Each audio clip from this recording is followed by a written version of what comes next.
Thank you so much. Do I have to stand in front of one of these, or should I stand in the middle? Okay. All right.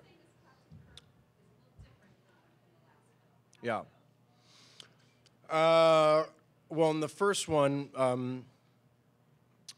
he was a kid, and I think he got the captain's chair because of circumstance, and not necessarily because he earned it. It just happened to kind of go that way.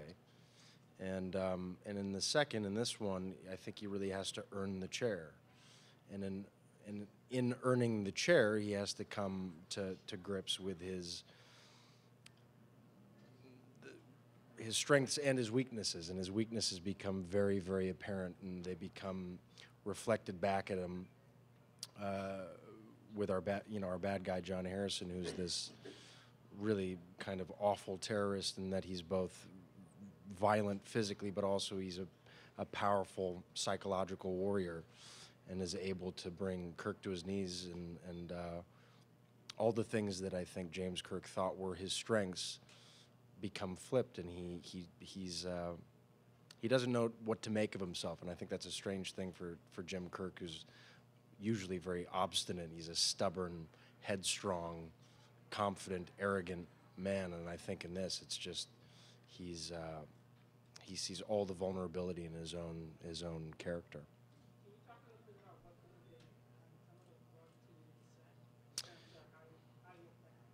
Yeah, I mean, as everyone's becoming aware, Benedict is a tremendous actor, and I think what's interesting between us is that his character is he brings a scalpel-like precision to his character. He's very kind of cold and clinical. He's almost this robot of destruction, and Kirk is this kind of passionate, bullish. He's like a bull in a china shop. So to see these two characters together, this man that doesn't have to he doesn't have to show his strength, John Harrison, and then you have Kirk, who's again, I think is trying to overcome this sense of vulnerability by trying to prove himself. I think it's very, very interesting.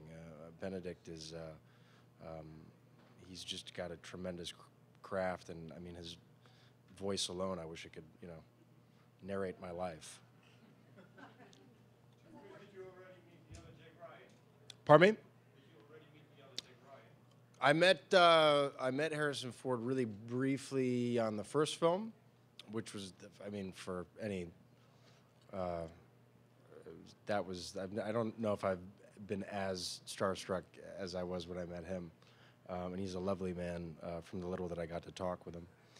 And Alec, I know a little bit from doing the voice work for Rise of the Guardians, and I love Alec. He's the kind of guy you want at a dinner party all the time. He's got stories and stories and stories, and but it's quite something to be a part of that lineage. And I know Ben Affleck a little bit, and he's a wonderful guy as well. So I feel very honored to be a part of that story.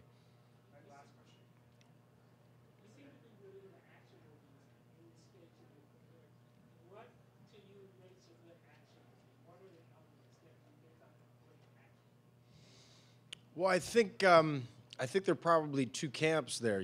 I think there are the people that are really interested in technology and want to see how far we can take it, and put a lot of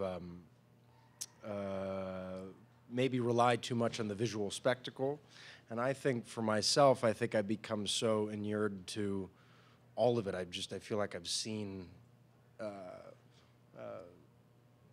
feel like we've kind of hit a plateau in terms of what we can see on screen. I think really at the end of the day, what carries a film is the story and the characters, because you can have any amount of explosions and great action sequences that last forever, but if you don't have people that you care about, it just becomes I feel like a series of, just a series of really beautiful images. And that's what JJ has done so well, I think, with Star Trek, is that he realizes the importance of the visual spectacle, but his real passion, his real strength, ultimately is the story and creating an emotional world that you as the audience can dive into, so that when the proverbial, stuff hits the fan, you are invested in it and you care about these people. And I think that ultimately we've been doing that since, the caveman days. You just want to hear a good story that wraps you up. Thanks, guys.